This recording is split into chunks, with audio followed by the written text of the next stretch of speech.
looking forward to this one, man. Oh, we are so back and we are so here, ladies and gentlemen.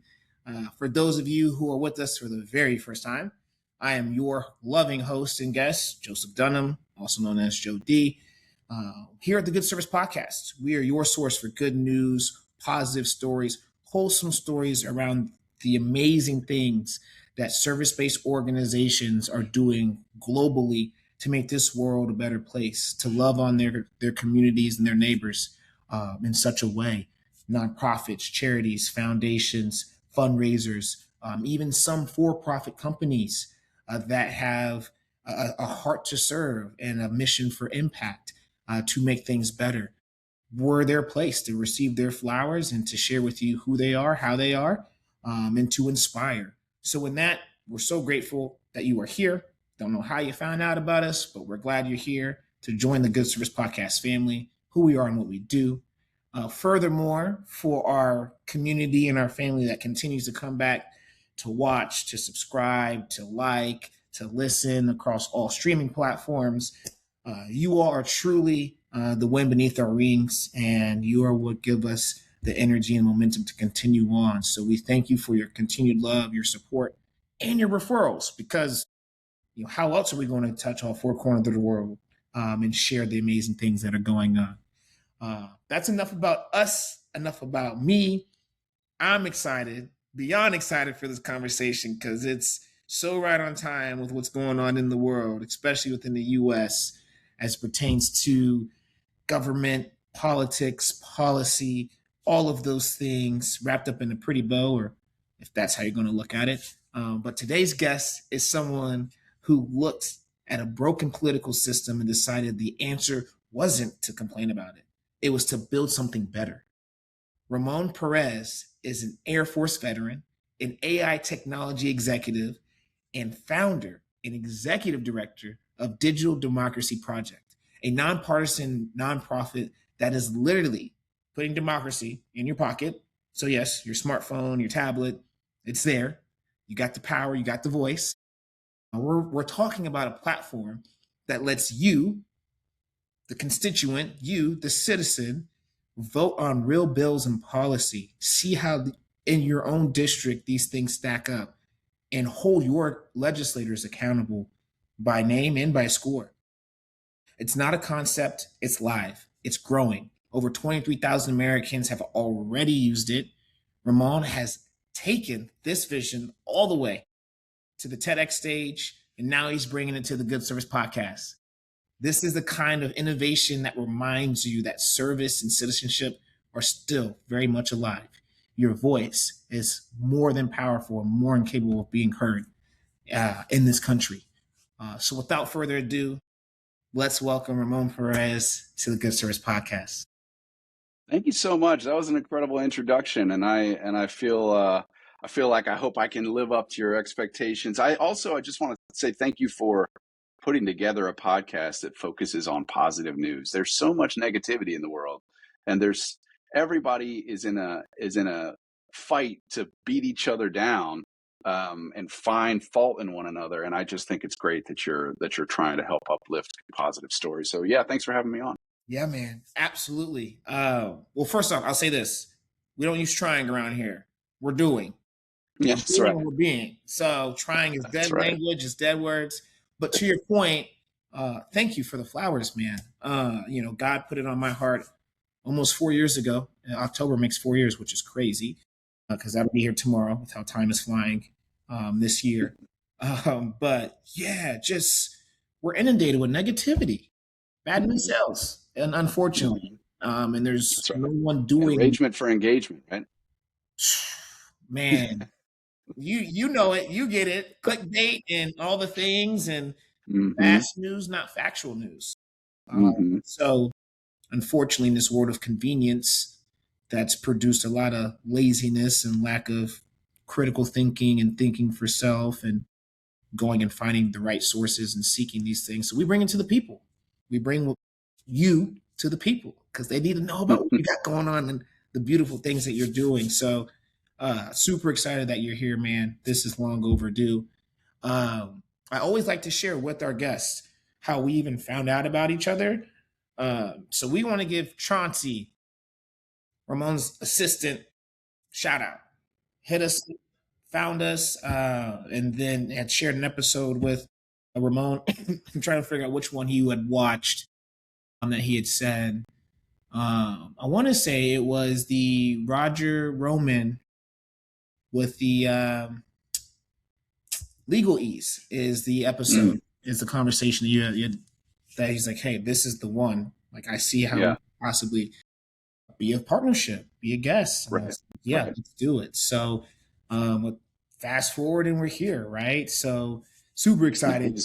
he's been great for basically doing our PR and connecting us to you. So I'm grateful to Chauncey for sure. Chauncey, you're the man. Can't wait for you to hear this. Can't wait for you to see this. You're getting your flowers too, brother. Know it. That's right.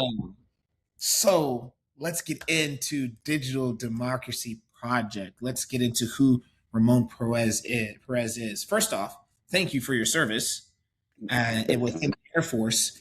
I come from a military, family of servicemen and women.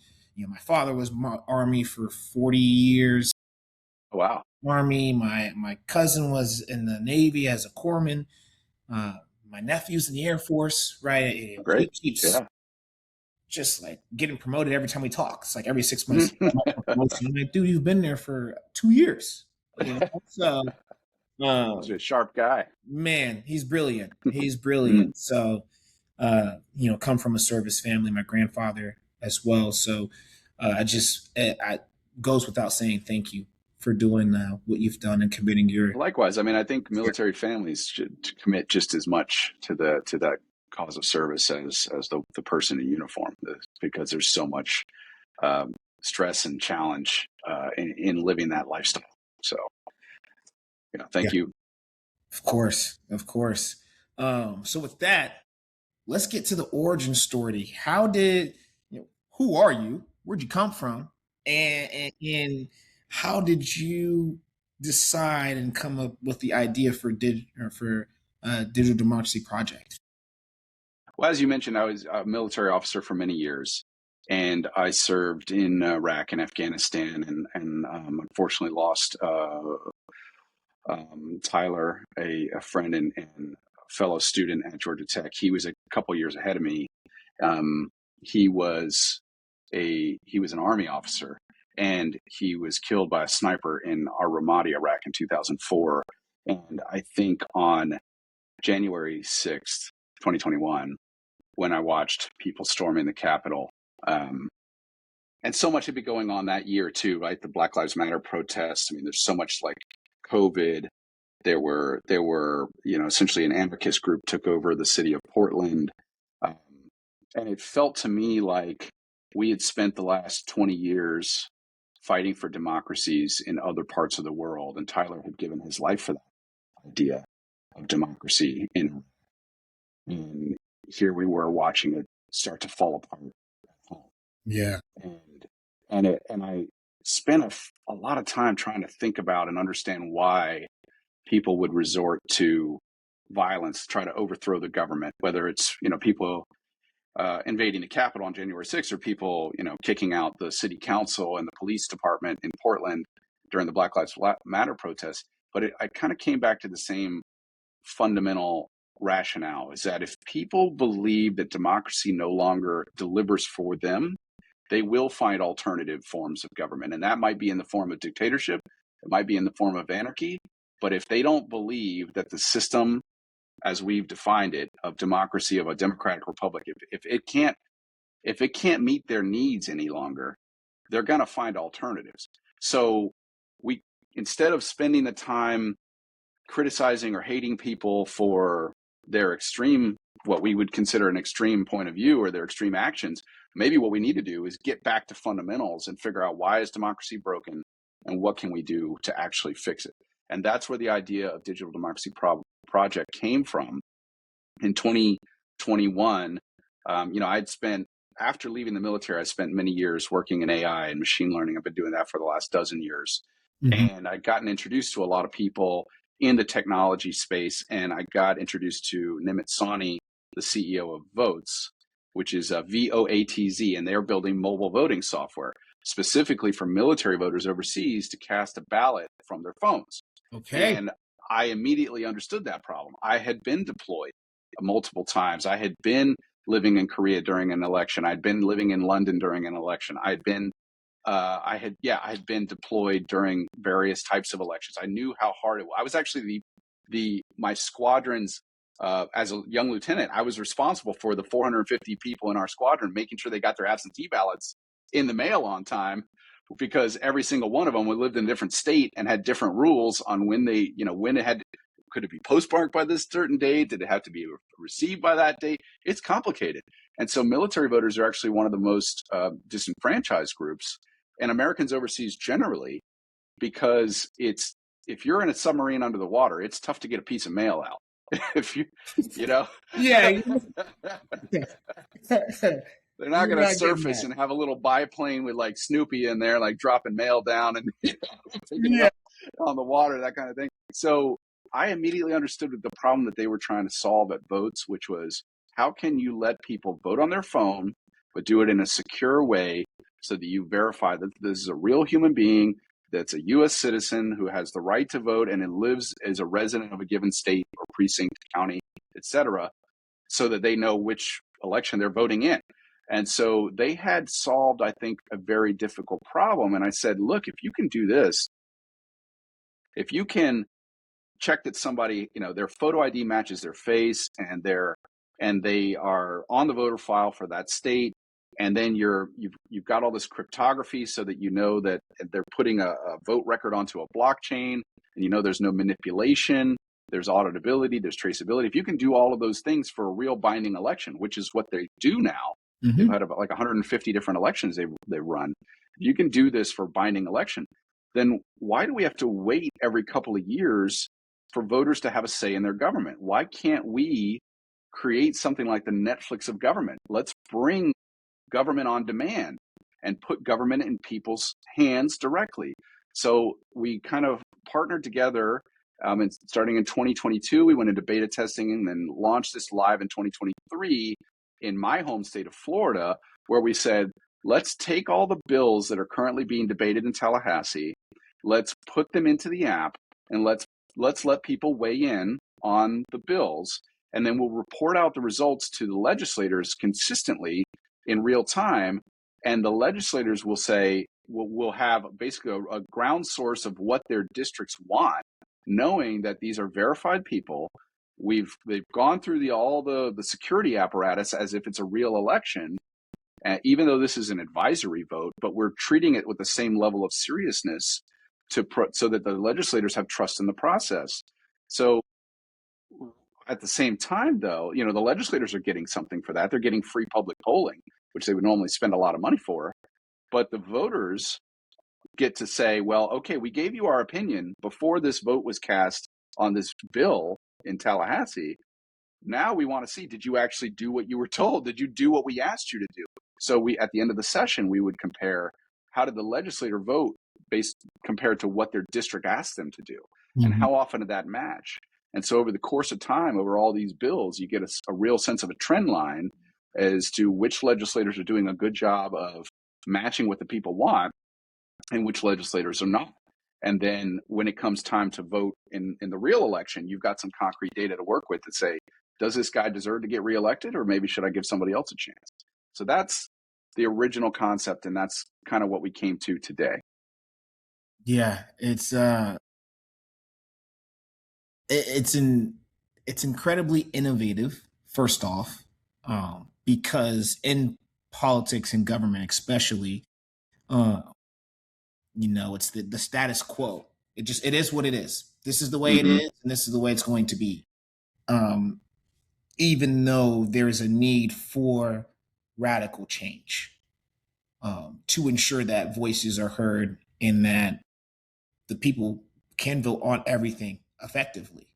Mm-hmm. So uh, I just I can't wait to get my hands on it here in Georgia at some point, uh, because again, like you said, the net. Well, I am a Georgia Tech grad, so we will definitely be carrying Georgia legislation here soon. Yes. My plan is for 2027 that you would be voting on Georgia bills as well. But you currently can vote on federal bills. That is one thing. We did expand from Florida so that all Americans now can vote on federal legislation of what's happening in Congress. So we do have some Georgia voters who are voting on federal bills already. Okay. So yes, that's available to you. It's just that for state level legislation, so right now we can verify down in all 50 states, we can verify somebody down to the congressional district, but we needed more high quality data from the states to be able to verify people down to the specific precinct, like the state house, state senate, or Yeah. even the school board or the city council or whatever. So that means getting voter file access. So we've been doing that now we're in 7 states where we can do state level legislation. So we started with Florida, but we've got Virginia, Washington, Utah, Arizona, Michigan, Massachusetts, and our plan is to be in all 50 states in 2027. Let's go. All right. Absolutely. 33 more, knocking them That's down. right. That's Them right. down. And that gets me excited. Excuse me. I have an affinity for, it's funny, both politics and government, but not probably how most people would assume what that means. And I'll share with you all what that means in light of conversation with Ramon. So if you look at politics as a word, and the Latin meaning for it is welfare. Government is simply the mechanism in which you ensure the welfare on behalf of the people. Mm-hmm. So for me, and growing up in Ohio as a young Black boy, I'm now obviously a grown man, Black man living in Atlanta, Georgia. Understanding history was super important to me, from just like what used to happen and understanding what not to do, and that we can learn from the things that had happened to be a better person, to be a better society, to be a better group than what those before us were, so that moving forward, this thing's a lot easier and a lot more equitable and inclusive for everybody. A couple words there that may charge some folks and get them fired up. I'm not sorry, right? So I've always looked at, because it's what it is. You're a servant leader. You're a civic leader. We can continue, breaking down what those words mean. Maybe I do that on the one-off or what have you, but don't want to bore you with definitions in this conversation, everybody. But just to share, like, my personal excitement to learn from you in this moment around the work that you've been doing, how it even connects, right? Because you're in 7 states now. I'm like, as I was researching and listening to the TED Talk and a couple other podcasts that you've been on, uh, I'm like, how can you make sure that one person only gets one vote on something at a state level or even the federal level? How can one person not get more than, just kind of keep running up and voting, as if it's some sort of Facebook poll, like come back tomorrow and you get another vote sort of thing, So would be curious on, what the parameters of that looks like. And then also too, we live in a society where now, voter rights are under attack. Civil and human rights are under attack. And within that is voting. So you got the SAVE Act, which isn't saving anything when you get to brass tacks. And then you have other things that mail-in voting is going to be going away. So it's like, how does DDP going to combat these things and reinstill confidence in government, in policy and legislation, and the power of our voice when these things are also actively happening? What does that look like? No, great questions. I'll answer the second one first, which is that because we are an independent nonprofit, one real advantage is we don't have to go say Mother May I to do what we're doing. I think that I've been in the democracy reform space now for a while, maybe 10 years. I think originally cut my teeth on nonpartisan redistricting in Virginia, and been involved with ranked choice voting in Florida and these other reform efforts. And I am So I'm all in for reform in all forms. I think that we need a lot of different ways to make the system to work effectively. And the basic challenge with all of those is that we have to go ask the legislators to change the laws under which they are competing, and they all have an incentive not to do that, regardless of political party. What the Republicans and Democrats don't agree on much, but what they do agree on is not changing the system of elections that they kind of like, because they get to gerrymander all the districts and make sure they don't really have to compete with each other. I mean, 94% of Americans live in a House district that is completely uncompetitive in a general election, meaning it's not within a 5 percentage point margin of victory in 2024. 2026 is going to be even worse because of all this redistricting and gerrymandering going on right now. Basically, we're carving up voters so that legislators don't have to listen to the people they don't want to listen to. And it's just as much of a problem in blue states as red states. Absolutely. And people will say, oh, well, it's been going on. They've been doing that for a very long time. That is true. But when you would then add data and machine learning and AI and you being able to predict with incredible specificity that this particular household is likely to vote Republican or Democrat, that really supercharges gerrymandering in a way that has made it weaponized in a lot of ways. Absolutely. So, one of the advantages of what we're doing is that we don't have to go and ask the legislators to change their system. We can do this by putting power directly into the hands of the voters using this technology and providing the service to legislators saying, hey, wouldn't you like free public polling? You normally spend 30, 40, 50 grand to poll your district. We're going to give it to you on every single bill, not just a one-off. We're going to give it to you all the time. That's really useful to legislators when they have to worry about, especially being on the wrong side of an issue that splits their party. They find that really valuable. Think about the Epstein files on the Republican side or the Gaza situation on the Democratic side. These things split the party and they don't always know where to stand. So they want to see what their district thinks. So there's value in that for them. There's an incentive for them, but you've got to provide an incentive to the voter as well. And that's where the scorecards come in, that system of accountability to say, this is what we told you we wanted. Did you actually do it? So I think that we're trying to design a system that doesn't require the legislator's approval. We don't need a law. We don't need some enabling legislation or constitutional change to do what we're doing. So that's a nice element of it. To your first question, though, about how do we verify that it's one person, one vote? So votes itself is built on blockchain technology. And so this is the same underpinnings of Bitcoin, but there's no cryptocurrency involved. Cryptocurrency, there are lots of scammers out there who have unfortunately given a bad name to the entire industry. But, the blockchain itself is really just a decentralized accounting ledger where in the past you would have used a bank to keep track of all the transactions in your bank account and make sure that the money was right. Blockchain developed in the years after the financial market crash, 2008 and 9, where it said, well, could you imagine banking without a bank? If you didn't have to rely on a bank in the middle, could we still transact with one another and trust that I paid you $10, you received $10 in your account, that we could trust that system would work? And the way it's done is by having multiple copies of the ledger in different computers all throughout the world, and they all have to agree before a transaction can get added or to the ledger and update, this money moving around. That's the exact same concept that Votes is using. They're using the Hyperledger Fabric system.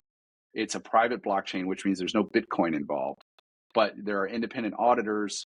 The political parties also audit. The different governments that are using this technology in the different states that have certified the technology are also auditing or verifying votes as they get put onto the chain. So if you go and you verify in the Votes app, it'll say, okay, Joe Dunham is a resident of Georgia. He's a U.S. citizen. He's got a photo ID that matches his face. So we know he's a real human being. And it'll create a vote token that gets cryptographically stored on your iPhone or your Android phone. And then when you go to vote on a particular let's say it's a live election, you're voting on a city councilman or something. Yeah, we just had That an vote, election 2 weeks ago. yeah, 2 weeks exactly. ago. So if you were voting on your phone in that system, the vote token for Joe Dunham would get added to the blockchain and associated with a particular race. So let's say it's a city council race or a school board race or whatever. That gets cryptographically assigned to that particular race, and so it can only happen one time. Yeah. Um, that's how that technology works, and all the independent auditors have to agree. It's 100% consensus based. So that means these are organizations that don't necessarily have an incentive to agree. In some cases, they are both Republicans and Democrats or different states. They Mm-hmm. have no motivation to collude to like manipulate votes. And in fact, the fact that they are on opposing sides is exactly why you want them to have to verify votes together, because that way that there's no possible collusion.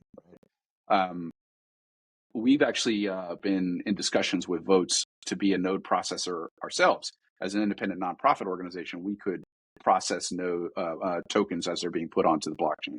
So that we just provide additional, just being a part of the process, so sort of contributing to Mm-hmm. what I'd like to think of as growing into a public blockchain for voting, for that purpose. So that's kind of how you get a one person, one vote on in this technology. Obviously, your Joe Dunham vote token stays with you because you'll have multiple races that you would potentially vote on, Correct. but it can only be attributed to one race at a time. Got it. Man, that's okay. Like that is, mind blowing. Like it's because I understand blockchain. My early, my my corporate career is tech sales. Okay. So, started off as a tech recruiter, went to being an account executive and really focusing on managed services projects. So turnkey digital transformation for organizations of all sizes. I know you know what that means. Basically, Mm-hmm. people, I was helping, let's say, I don't know, Morton Salt at one point in their entire company go from Windows 7 to Windows 9 Right. Gotcha. and project managing that. And then I got Right. into the software side of things where I've been the last 6, 7 years. So conceptually, because that was 2016, 17 when I was early on and understanding because blockchain had only really started picking up momentum around that time. Um, and I remember people learning it and the different discords for it, and some of my consultants were excited about it. So I learned about it from that perspective, and then that's when Bitcoin came about, and all these other sort of ideas started to really Mm-hmm. and take on momentum. But yeah, I mean, blockchain has proven to be incredibly protective and secure. So I think Mm-hmm. there should be more investment there on how we can use blockchain in a lot of other ways uh, to get the middleman out and just have that direct communication. So I love that you all have made that Exactly. investment, and it's a backbone to your ecosystem of um, pulling information, sending information out, and then ensuring a safe space. Um, so no, I absolutely love that because that's just it. To me, it makes sense. Right. It makes sense. Yeah, exactly. And I think that when we think about voting and why it matters, the concept of decentralization, what makes it important is that no one developer has cryptographic keys to a database and could potentially go in and change results. Because there are independent versions of the ledger. It means you'd have to convince all parties to go in and change results together at the same time, Yeah. and that's how you prevent collusion. That's how you prevent vote rigging, essentially. Mm, Um, we could and use it's a crash course in for that. sure. Yeah, exactly. Exactly. The other key thing that makes voting so challenging is that you have to have 100% confidence that Joe Dunham is Joe Dunham and Ramon Perez is Ramon Perez. However, you also have to protect the secret ballot, which means that your vote I can't read and my vote you can't read, that nobody can actually read our votes and attribute those back to us. That's a unique thing about voting that makes it more challenging, and different from banking, for example, where the bank can see who you are in all your transactions, right? So the way that that's being done is with a system called homomorphic encryption or end-to-end verifiable voting. And so homomorphic encryption is a recent development in encryption technology, which allows you to do calculations against encrypted information. So it means that you can encrypt something, put it on the block, you can encrypt something else, and you could still add these things together or multiply or divide without decrypting the information. That's a key scientific development that also is important here, because that means you don't have to decrypt somebody's votes in order to add like a yes vote here and a no vote here and a yes vote here.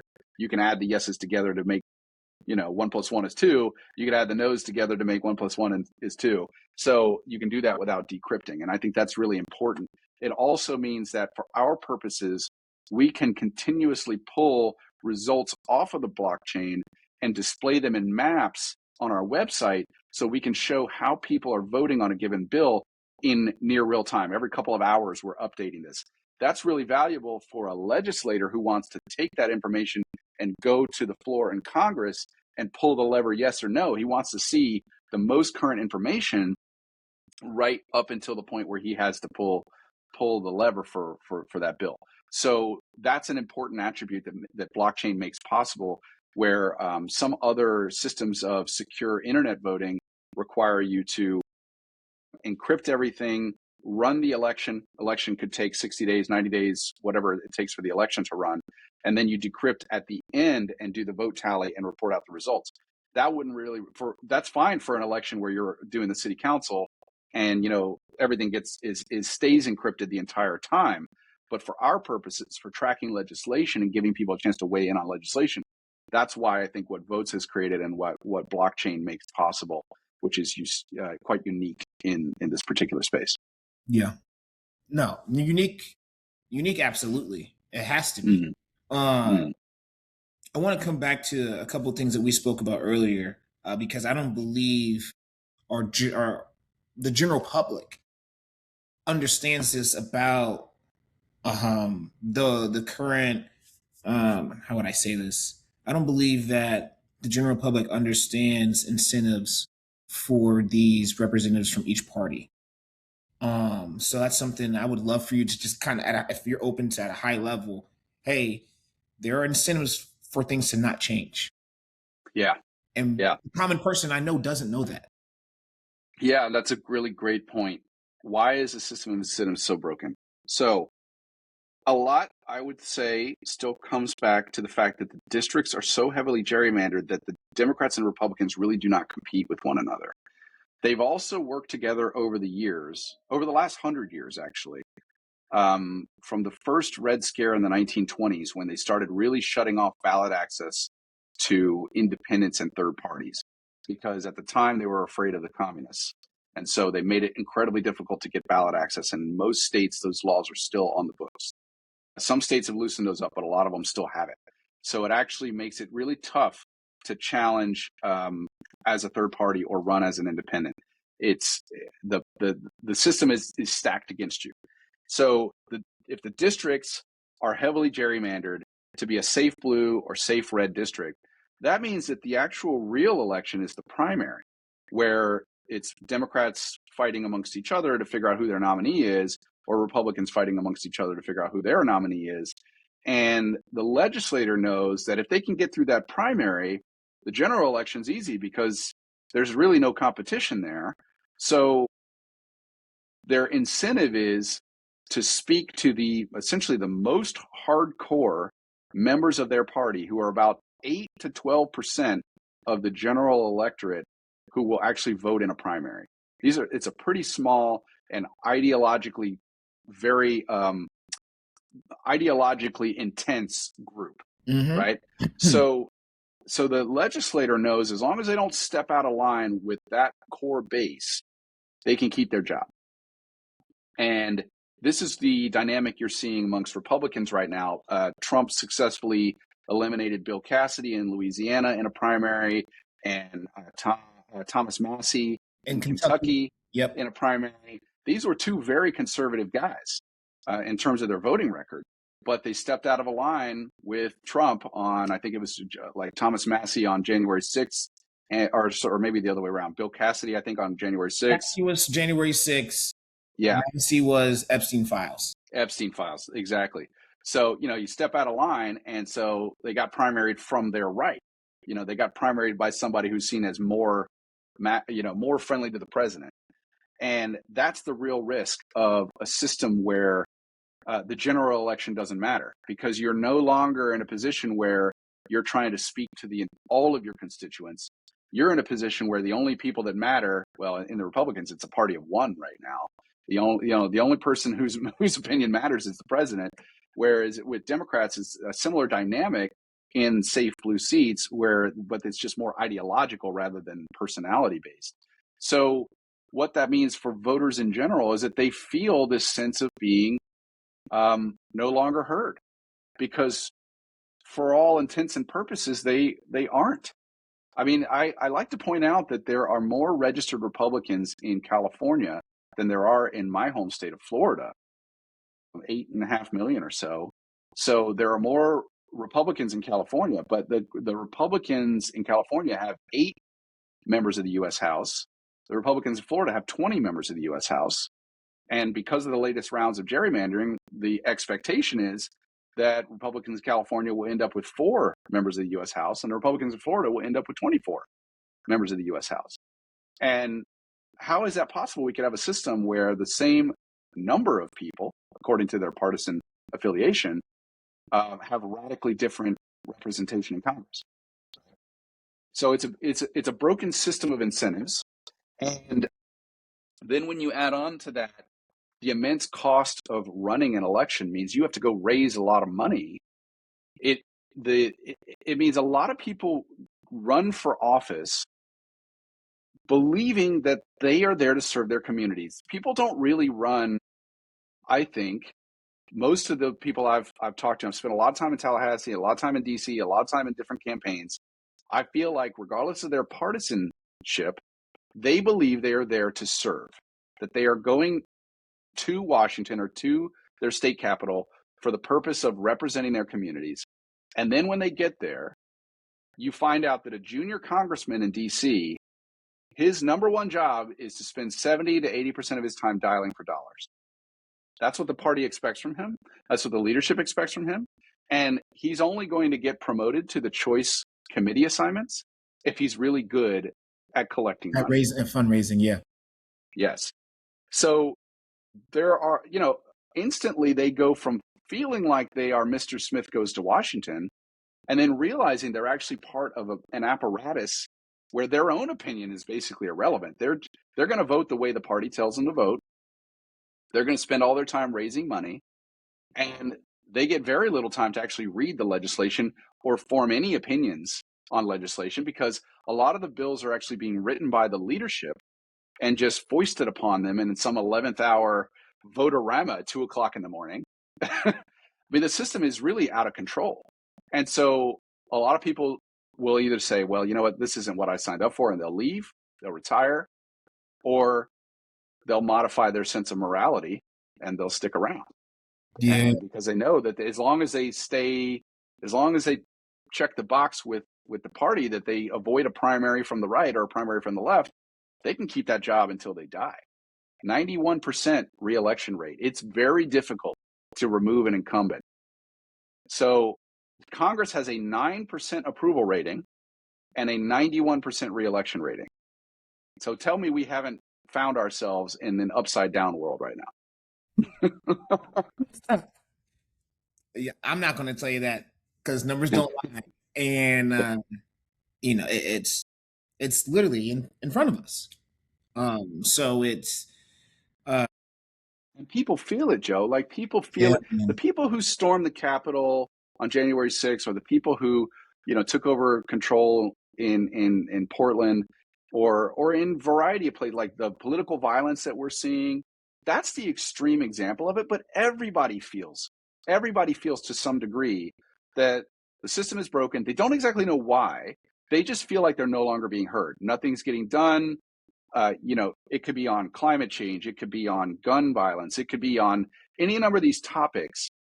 It could be on the fact that we're at war with Iran right now, where nobody had a say in that process. Like Congress wasn't involved, the American people weren't involved. There was no lead up or justification. There was nothing, right?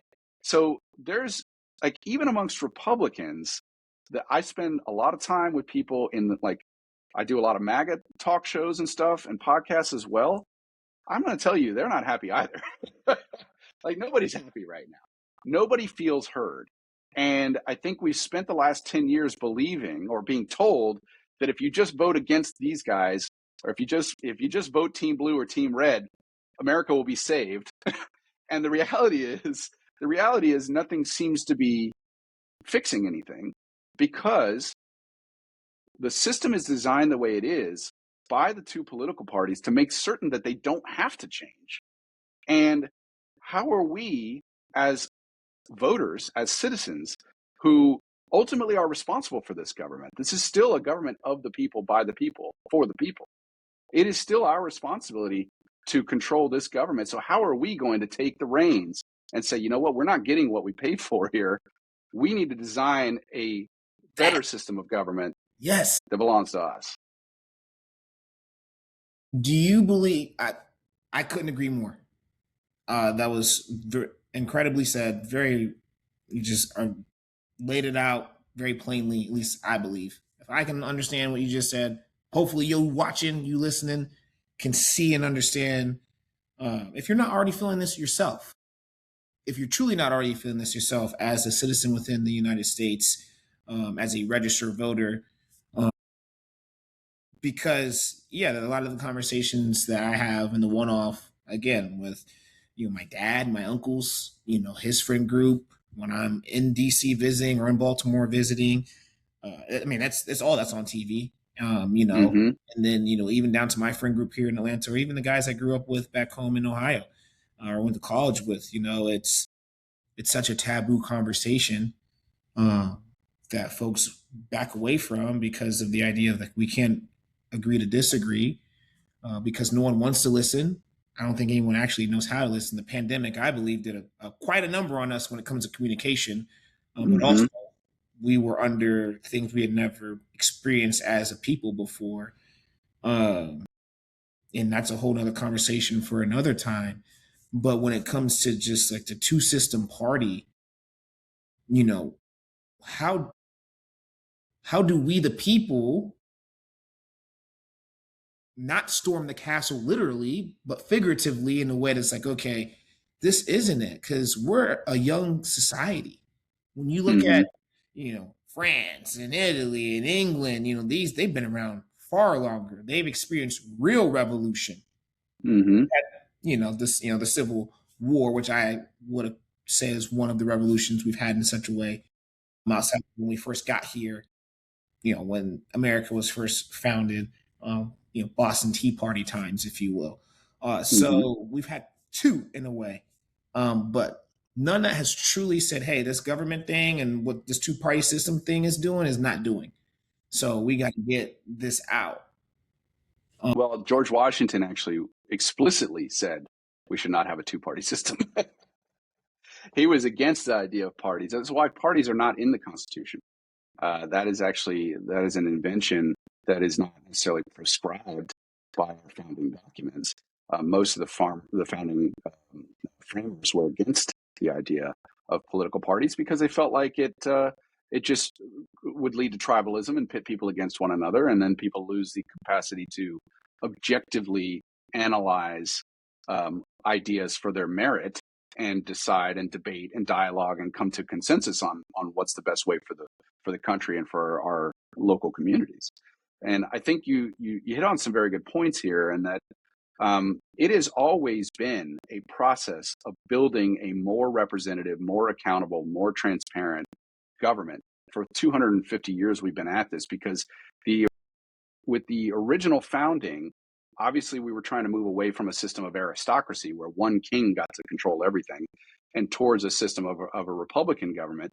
But the interesting thing is that the people who voted for George Washington, there were only 6% of the country at the time had the right to vote based on the fact that you had to be essentially very wealthy. We had a country of oligarchy at the very beginning, because it wasn't until the couple decades after the Constitution was ratified that we got to the first universal white male suffrage, where any white man could vote, because that in itself was a sort of revolutionary concept, where originally you had to have a certain amount of property to vote. And that's why I say only about 6% could vote for George Washington.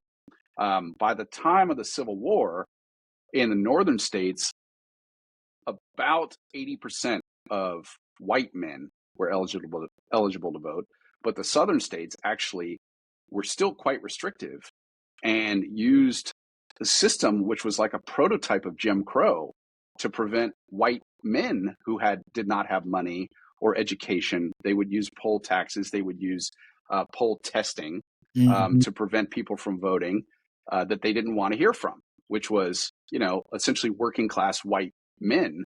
And they used the early concept of Jim Crow to make that happen. So if you look at like South Carolina prior to the war, only about 30% of white men were eligible to vote in those elections.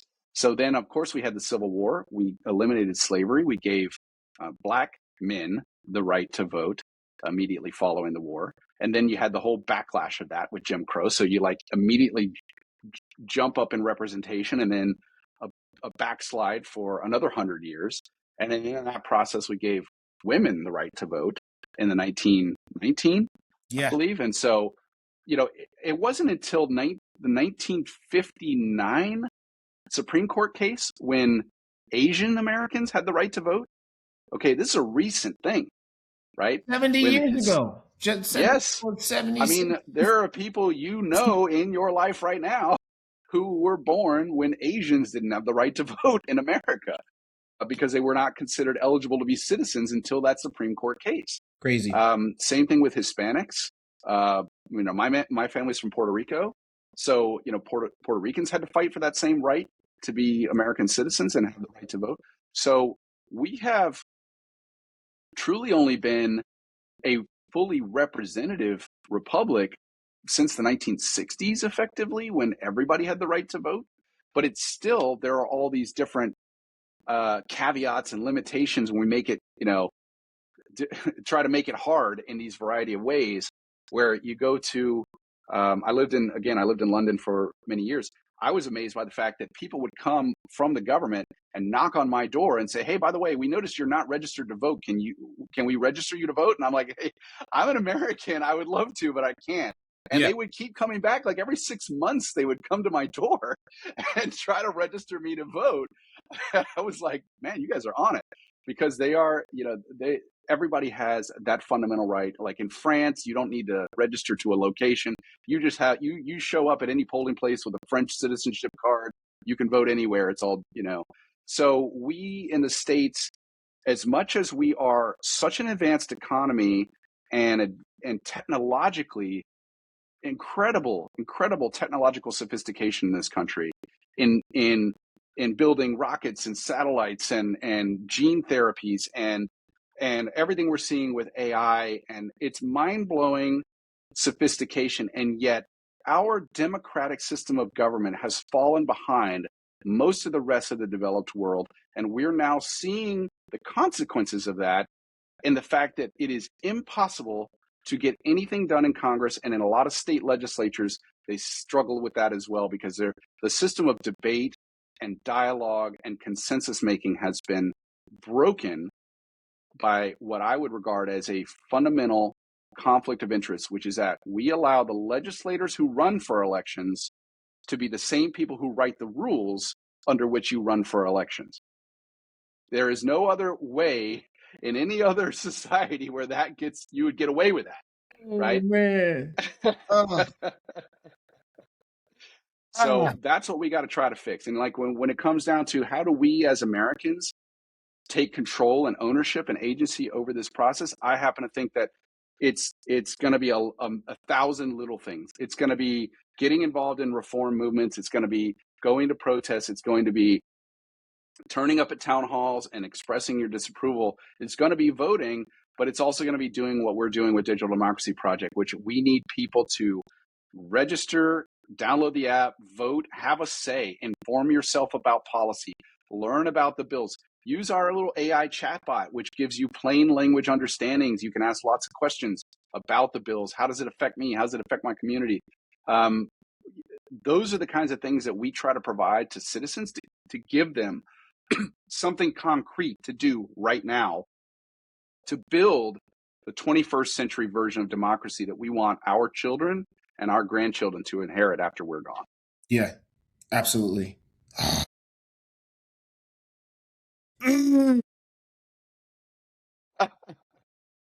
Y'all heard the man. The word, and just I appreciate you giving that timeline because again, 1960 was 66 years ago, folks. Living memory. It's your grandparents, some of your parents, right? Like, it's this is, and it's funny. I use funny in a more so it's ironic, not necessarily like I'm, laughing at the gut here, but when folks just have no scope of time, like that was so long ago, and it's like, no, it was not. Like, no, it was not. It was our parents' time, our grandparents' time. It's today. It just looks. It may look different, and they're selling you it a little differently, but they're also making sure that it's not being talked about. Mm-hmm. So again, you come back to what I spoke about earlier, is why I love history, is because, hey, the answers are there on what not to do and how to do things better.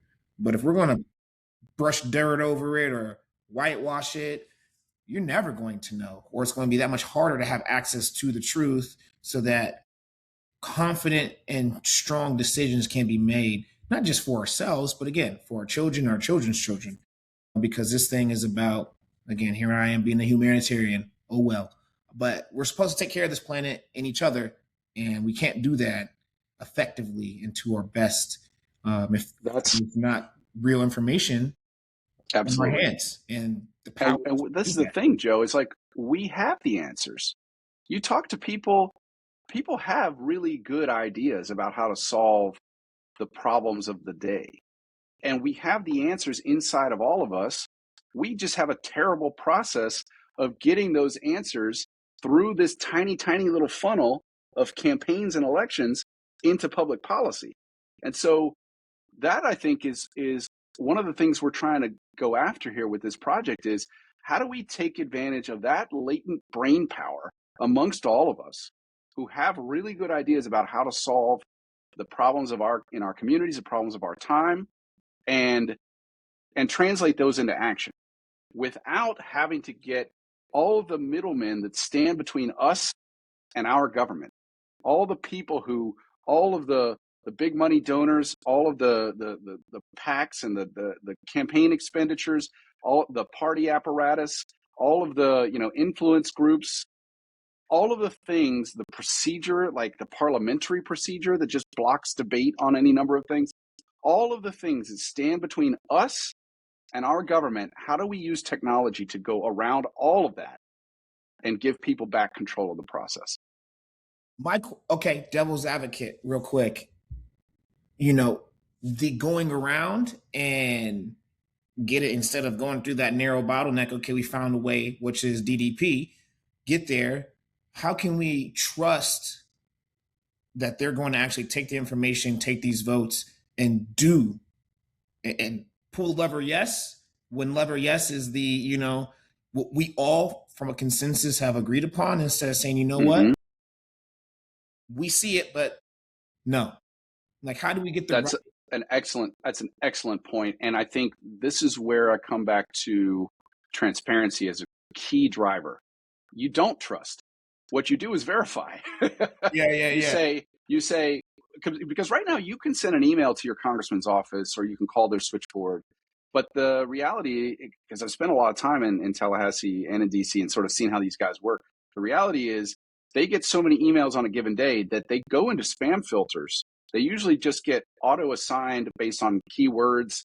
A lot of them are forms filled out anywhere on the internet. A lot of them are now being AI-generated emails to Congress. So they don't trust any of that. If they don't believe that this is a real human being, that person actually lives in their constituency, they're going to ignore it. And so the other issue is that they have a heavy incentive not to pay attention, even if they get 10,000 emails and 99.99 are all saying you should vote for this war powers resolution because I don't agree the president should go to war without Congress's approval, right? But one person, which is the White House, comes in and says you're going to vote the way I tell you to. They don't have an incentive to publish the fact that all of the people in their district wanted them to vote yes and the White House wanted them to vote no. Or if it's a lobbyist coming into their office with a sack of cash, they don't have an incentive to make that information public. This is one of the things that we have always designed around, which is that everything we're doing is a public resource. So everybody can see how the people voted in a district. So, you can't hide from that. And now at the end of the session, you're getting a scorecard where every legislator is being shown. We can see how they voted. We can see how their district voted. And so then it's up to us come November to either reelect or reject. And what we've also found is that we have real servant leaders out there. There are legislators who believe in this. They want to use it. And they've endorsed our project. Their names and their logos are on our website. If you go to our supporters page, you can see that there are a couple dozen Florida legislators, because that's where we got this thing started, who have said, yeah, this is the way to do this. I still came here for a sense of purpose. I want to represent my community. I'm going to use these tools to do that. And I am willing to be held accountable to the results and held by that standard. So they do exist. We need to find those people, support those people, and get rid of the ones who are not meeting our goals, right? So I think that's going to be the process as well. It's going to be, let's find legislators or candidates running for office and support the ones who are willing to subscribe to a digital democracy platform.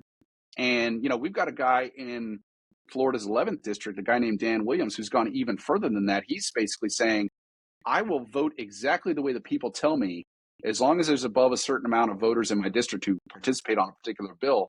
I will always vote the way they tell me, and just as a pure avatar of the people. So he's even further along on a direct democracy platform, right? So not everybody's gonna to be as forward leaning on it as him, but still, if we can find people who are willing to run for office under these ideas of direct participation from voters, or existing legislators who are willing to endorse the project and say, yep, I want to be held accountable using these techniques, then I think that's how we're going to create change, because we're not going to just trust them to do what the people tell them. Right. We're going to replace the ones who don't. Oh, man. you got me ready to run for office. I mean, that's what Let's God do it for me.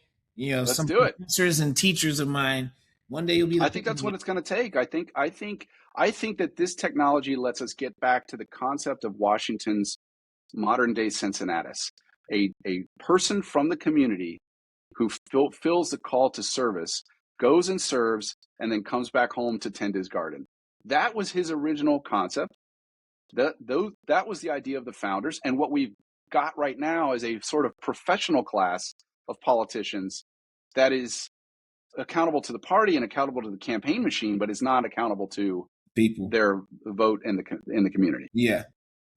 I tell some people, I'm like, it's a popularity contest, and popularity is the wrong word, but that's the best way I can describe it, because we don't vote on things that make sense to, again, politics, root word, welfare, government's the machine, right? That's just how we get the things done, the vehicles, how you drive the welfare. We don't do that. We vote on things that are just completely left field, that are industry planted to make sure that we're over here, you're over here, we're not here. And so it's you just you got me fired up, man. Okay, because when we could talk about this all day, there's no doubt about it. Voter suppression, the SAVE Act bill. There's poll taxing and these things, and it's now again we're going backwards. We're going back to Jim Crow. It just is what it is. And now you have a lot of people, and I see this from being in my community, amongst not just black men, but everybody, because Atlanta, it really is a melting pot once you get here. And you know this, you went to school here at Georgia Tech. So just speaking amongst like all my different friends, and then obviously the people that I have in my lives that live in the DCs, the Chicago's, the New York's, the Californias, the Floridas. Uh, Again, there's not a lot of confidence in voting, and folks are fearful that there will be people with guns or intimidators at the polls, soon coming.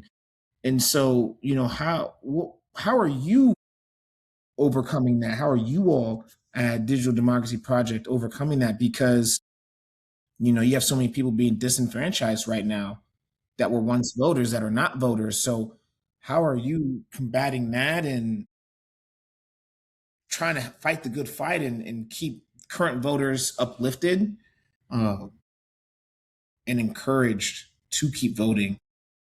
Yeah, man, it's tough. I'm glad you bring it up because there's the old me would have said, you have a constitutional or like a civic obligation to vote, and if you don't, you're create shame on you kind of a thing. The new me, I think, as I've spent so much time and energy just understanding how broken the system is, and just and sort of reading research about how detached popular will is from what actually passes. How people can be 100% aligned on congressmen not being allowed to trade stocks, right? Very popular, bipartisan, or term limits. Um, these types of things are very popular, consensus, and yet no action, nothing gets happened, nothing gets done, right? So if you look at all the people that stand in the way between what people want and what actually gets achieved, and you really dig into the structural deficiencies in our system that make that happen, the new me says, you know what? I'm not surprised that people don't vote, because realistically, they keep trying and they keep getting rebuffed. And what do you expect from people? I mean, Like if the system's not going to deliver for them, they keep getting told, "Oh, this is like the election is the most important election ever. You got to vote," and they turn, they do, and yet it gets blocked and stymied, and oh, it's just politics as usual. You can understand why people get fed up and try to overthrow the like, I'm not suggesting that that's the right way to go. What I'm saying is we need to acknowledge people's pain. We need to acknowledge their frustration, and we need to give them a better alternative. And I think that one of the most exciting, I think, moments for me in this project was when somebody told me that they had registered to vote so that they could participate in what we're doing. That was really exciting to me. that's powerful. Yeah, because just these little things that keep you motivated. Like, this is hard work. We're running a nonprofit. It's an all volunteer team. Everybody's got a day job. We're all, we've got developers who are contributing time to the code. We've got legislative analysts who are tracking bills. We've got, people doing organizing and outreaching and talking to different nonprofit groups and trying to get them on board and get them to promote, or we're reaching out to independent media like you to help spread the word. And it's a lot of work and it's a lot of effort, but it's those little moments where somebody says, this gives me a way to have a say in the process again. And it's worth it to me to go register to vote so I can participate. That means a lot. That means the whole world to me. Yeah, absolutely. And I think we've got to give people a reason to believe again, because people will turn out and participate if they have a reason to believe that their participation matters. Yeah. Well, it's, I hear you loud and clear, but I'm like, man, when things like the SAVE Act bill come about, Mm-hmm. and then you see the ripples of what that's now done now with the gerrymandering, again, like we're going backwards. Mm-hmm. And it's just, as a black man, I'm like, well, damn, we're probably not too far off from a 3/5 compromise and getting back to that. Hopefully we don't. But again, watching and Yeah, the Calais decision. Yeah, the The nuance Louisiana versus of Calais. what Mm-hmm. these things, and that's what I love about, as I did research and understanding, you have the AI bot that can lay this out in layman's terms, but also making these bills and this legislation more digestible for people. Because I think that's also a deterrent for people to vote, Yeah. is Yeah. the education, because we're not taught how to vote. Right. Yeah. We're not Yeah. taught Because, in our school systems financial literacy, the things that matter and what it mm-hmm, means. I took a civic class my senior year, but that, we just talked about what incumbent meant, and mm-hmm. all these things, the two-party system, things that we learned in eighth grade. We're now talking about again as an aspiring contributor to society. Right. And it's No, like, you're spot on. There was a point between my generation and the Gen Zers where civics was no longer being a standard part of curriculum for whatever reason. I remember taking it, but now a lot of younger folks are coming out not really understanding the three different branches of government and the concepts of how it works. And I think you're right that as much as I've spent a lot of this time talking about mobile voting and blockchain and how important that is to making all this work, another really important technological contribution is AI, because at the beginning of this project, we had, we were just doing Florida legislation, and I had a Republican and a Democrat who would read the bills and summarize them in plain language and try to work together towards a nonpartisan summary of the bill that then we would put on our website. But that's time consuming, thousands and thousands of pages to try to read and summarize these bills, talk about potential pros and cons, and why should a person either agree with or not agree with the bill, but do it in a way that's nonpartisan, right? So once AI came around, we went all in. I mean, we rapidly are able to accelerate the number of bills that we can cover, and it actually allowed us to go from just being Florida specific to then being able to carry federal legislation and bring on all these other states. It's because of what AI gave us. It's like 10 times the number of bills that we can cover, and now the the machine gives us the first summary, and then our guys just review it, make sure there's no hallucinations, make sure that it doesn't say anything crazy.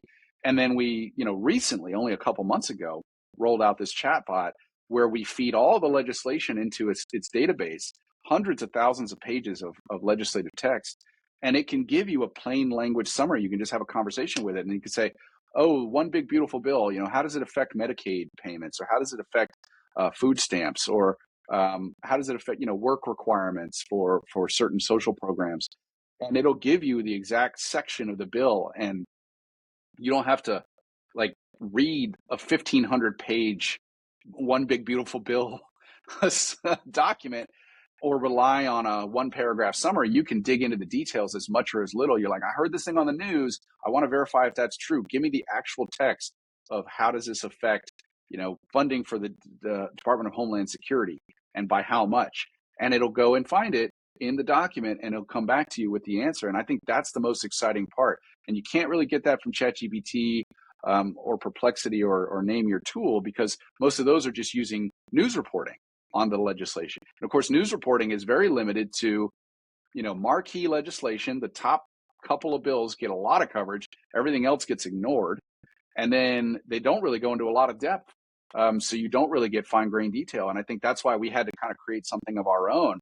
And AI has been unbelievably powerful in lowering that barrier to entry in the form of information, just getting people to a true source of, this is the black and white of what's in the text, regardless of who wrote the bill, which party was behind it, who sponsored it, who wants it, who doesn't want it, or what's being said in the news about it.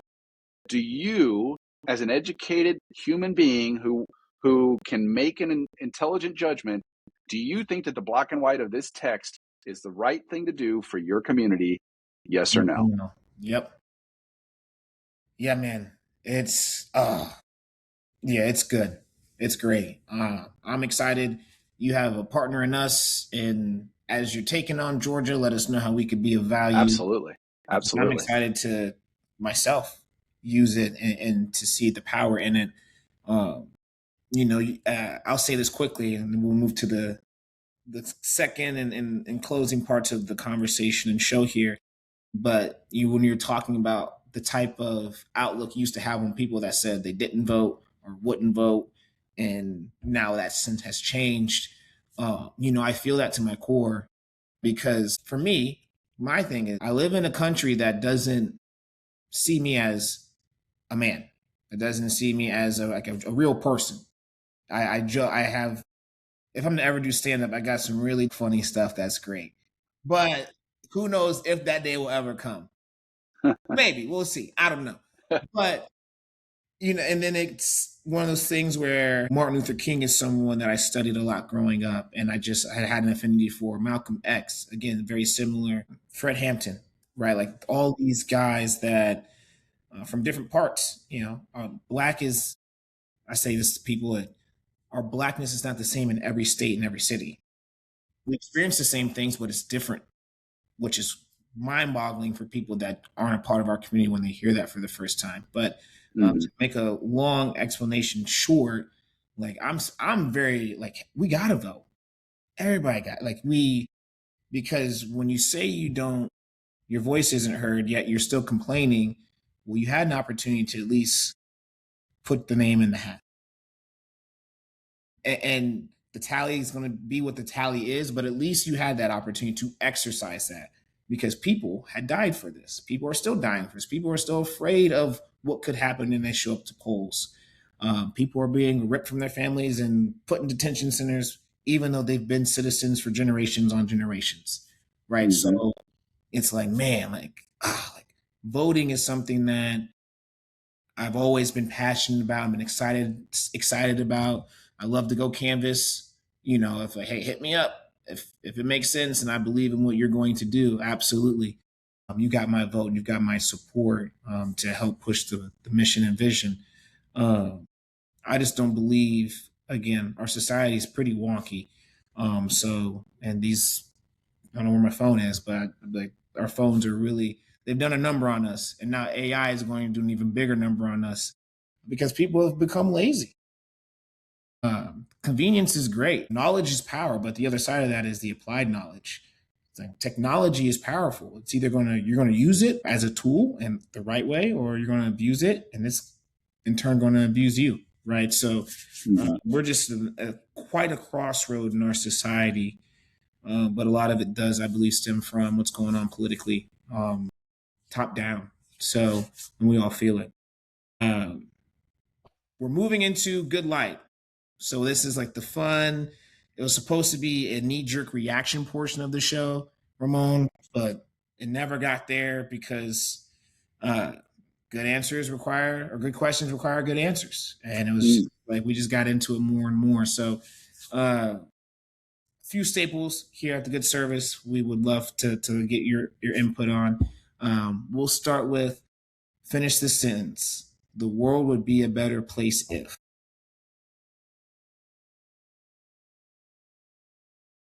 The world would be a better place if the next time America goes to war, all voters got a say in the process. I couldn't agree more because we shouldn't be at war right now. But I think a lot of people feel that way. There were things in place. Uh, oh my goodness. Yes, you got you got my double tap there on that. Uh, what is your definition of good service? What does that mean?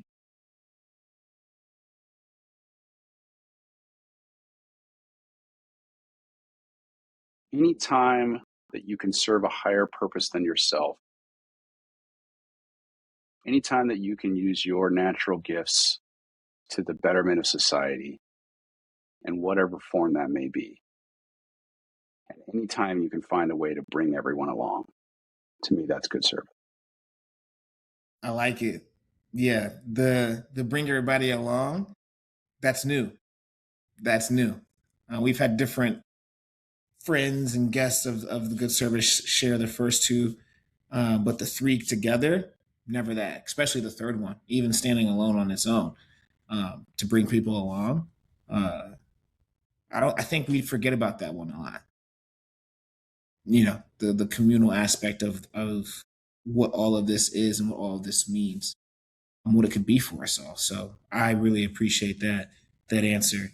Um, okay, so we've talked about the world being a better place. Your definition of good service, my man. Where does your heart to serve come from?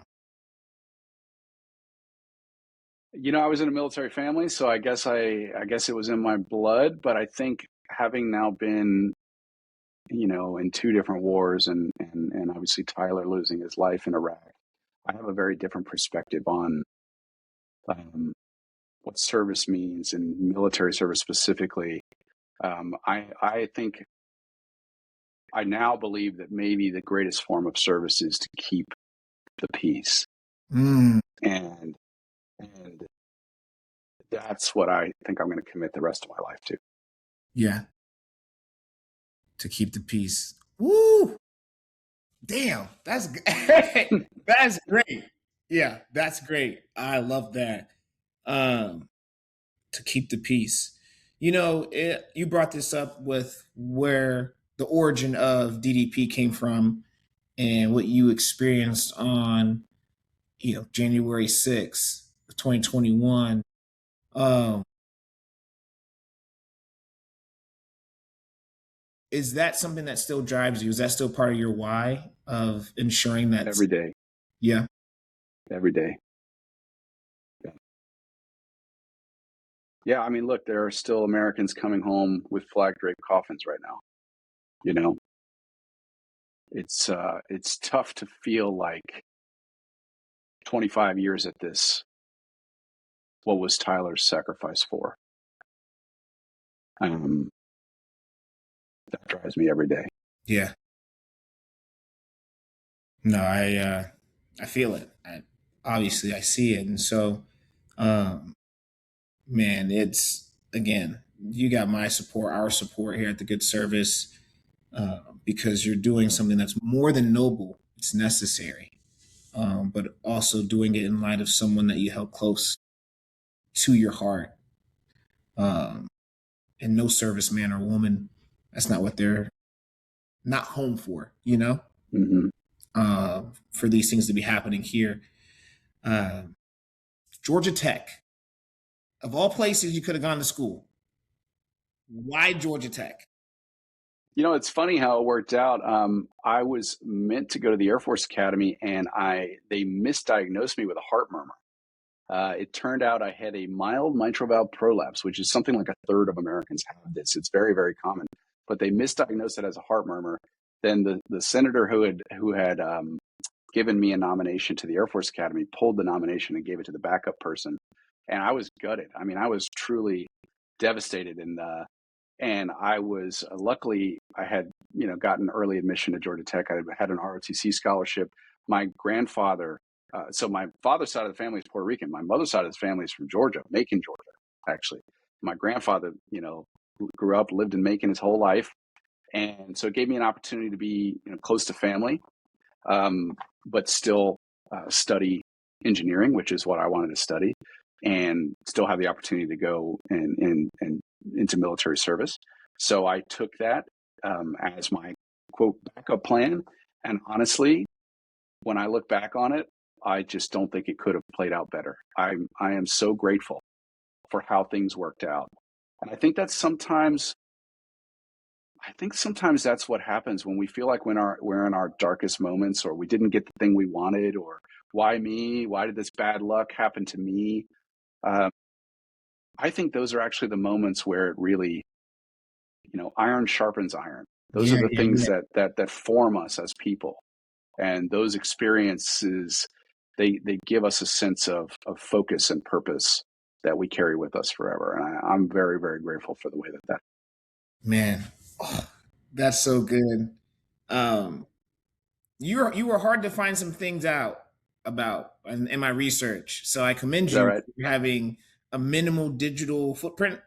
Uh, because I mean, I'm a researcher. Like it's even in Hmm. sales, it's like what research and preparation is what makes me great. I just show up and share what I found, and so uh, to one learn that you're Puerto Rican and is a beautiful thing. That you have family in Macon. So what's your Hmm. favorite boiled peanut flavor? Oh man. You know, it's funny. I go to like the Braves games and I just get the like the boiled peanuts they sell in the parking lot. That's my.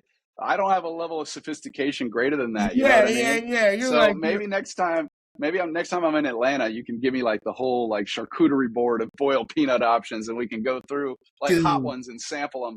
Yeah, it's my first Braves game is when I got boiled peanuts, and some guy outside the stadium was like, "Yeah, I'm from Macon," and he's like, "We are the home of boiled peanuts." And I didn't, people say that all the time. You got the world's best pizza on every pizza, pizza restaurant Absolutely. or whatever. And it's like, we're here, we're the home of this. And so as I spent more time being here now 6 years and just learning more about the agriculture of the state and what all things have to offer, my friends have confirmed like Macon is like the boiled peanut place. If you want to go get the holy grail of boiled peanuts and an abundance of flavors. I just had the regular ones, and they were just. I'm like, I can just do the regular peanuts. I don't need them boiled. Just let me break the shell. Let me enjoy the soul. Let me eat the peanut and go about my business. Uh, Hmm. I've always been a texture guy, so. But no, also I love that you shared that about Georgia Tech too. In the hindsight, looking back on it, like it's probably where you're supposed to be, where God called you Hmm. to be. Your favorite memories, if it's okay to share on the show, uh, Absolutely. about Georgia Tech, your time at Georgia Tech. One of my favorite memories was when I was a freshman. This is going back a few years. Joey Hamilton was in the Heisman Trophy race as the quarterback from Georgia Tech. Yeah, The team was ranked number 7 in the country, and we went and played the Gator Bowl against Notre Dame. My grandfather and I went to the game together. He's a big time college football fan, and beat the Fighting Irish in the Gator Bowl that year. And I think it was just a very special moment. He's since passed away, but I think about that a lot. Um, my love of college football, and I think it intertwines with my happy feelings about my time with him as well. yeah. Oh, that's so special, man. I love that. I love that. I'm college football is it's so near and dear to my heart. Uh, I know are you a Buckeye? You grew up in Ohio. Man, listen. Let me tell you about what these people did real quickly. So I grew up. Oh, I just started a rant. We're I gonna grew up. hear it I now. most definitely was a Buckeye fan. I loved Maurice Claret. I played running back. Hmm. He played running Okay, yeah, back. He was from yeah. Youngstown. So I'm just like, I used to tell my mom I was going to major in football, minor in basketball. Like, I mean, I didn't know what college was. I was just, I just keep playing the sports that I love to do. Hmm. They'll pay for it, right? And in school. Hmm. Uh, well, my friends, whenever Ohio State would lose, the team was never better. The other team was actually never better. It was always the refs. It was always this, and I'm just like the voice of reason. That's one of my titles I've been given by my friends. And like, Hmm. well, no, we just weren't. This is why we lost. We watched the same Hmm. game. What are you talking about? Like, Right. you saw what just happened. We play together. You played in college, and so they were just the majority of Ohio State fans are just rabid and irrational, and this was always getting beat up by my friends. And I was like, you know what? I'm out. Um, and I took my allegiances to the Florida Gators, actually, because I was a Cowboys fan, and we didn't have TV growing up. And we had, the antennas and whatnot. So we got Fox. Who's playing on Fox every Sunday? Even though I live Yeah. 40 minutes from Cincinnati and Cleveland's 3 hours up the road, the Dallas It was the Cowboys. Cowboys. It was America's team. And I wore number 22. 23 is my Oh favorite yeah, number. Emmett Smith. 2 was my favorite number. So seeing Emmett Smith, seeing him play, and I found out he went to Florida. Oh yeah, it was Raps. I Hmm. was like, oh, well then that, okay, cool. And I want to say it's 2007 or 2007 when Ohio State played Florida in the national championship Yeah, game. And then that's right. that was, music to my ears. And then anytime Michigan beats Ohio State, my friends just go into a frenzy. I do love Ohio State. Don't get me wrong. I appreciate when they're great because I believe that's when college football is great.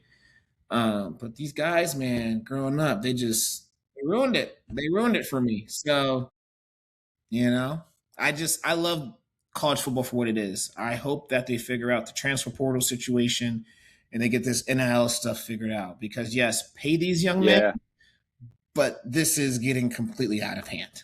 Just I think it's gonna honestly. I think it's gonna go to a semi-pro league at some point. I think it's gonna. I think it's gonna end up being effectively privatized, where the teams will be independent organizations who will just license the right to use the university's name and mascots. That's kind of where I see college football going, in the way of kind of like an NFL light. yeah, and the Big Ten and the SEC will be the first to be the guinea pigs in that, Yeah, I unfortunately, think you're right. Yeah. because these new people that they're coming in as commissioners and all these other titles for these schools are barking about that exactly. Hmm.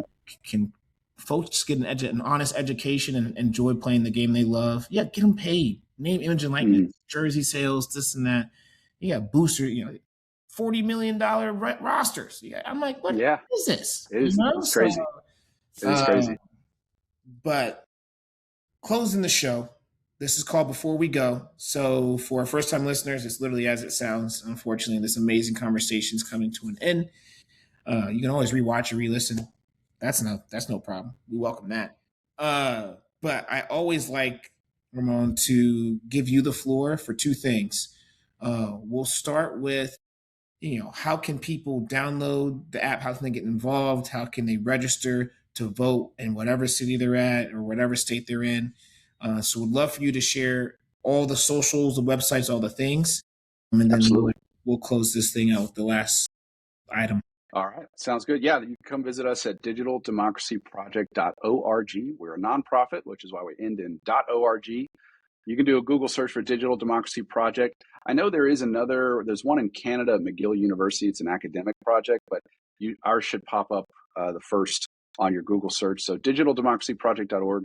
And then if you go to the vote page, it's got links to where you can download the Votes app. You can also use a web portal, which is a recent addition. Some people just prefer to be on their desktop machine.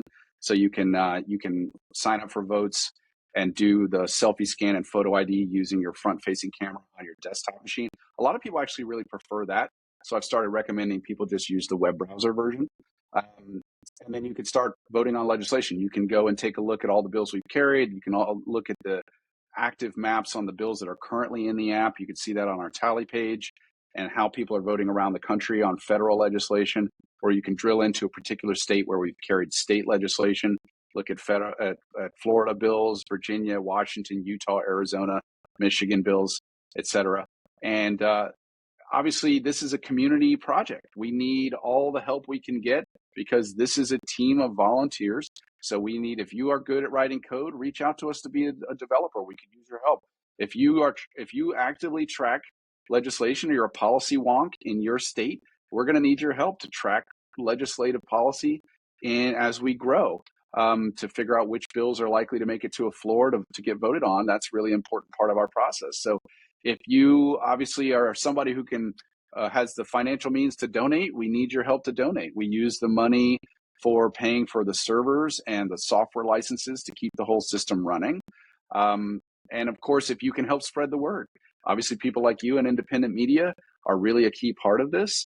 But for people who can like and share on social and help spread the word to friends and family and convince others to get involved and have a say in the process, that's what this is going to take. We talked earlier about Martin Luther King and we talked about the civil rights movement. And I think that every generation of Americans has an obligation to pick up the baton and carry it one step forward. And this is our moment to do the same. Yeah. Oh man, that's good. Yeah, that's good. You heard them. You know where to find them. It'll be in the write-ups, all the things. We'll have the website. We'll have their Instagram as well, their LinkedIn as well, so you'll be able to find them so that you can get involved. You can have access and then execute. Right? Knowledge is power. Applied knowledge is the other half of that. So let's execute on all fronts there. And last but not least, my friend, closing remarks. So this is really what's on your heart, just to share with the world.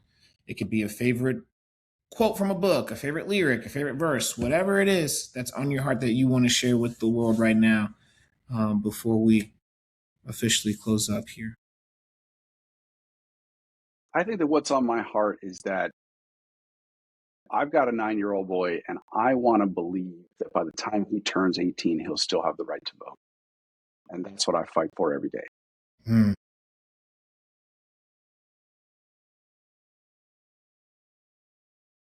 Yeah, man. Yeah,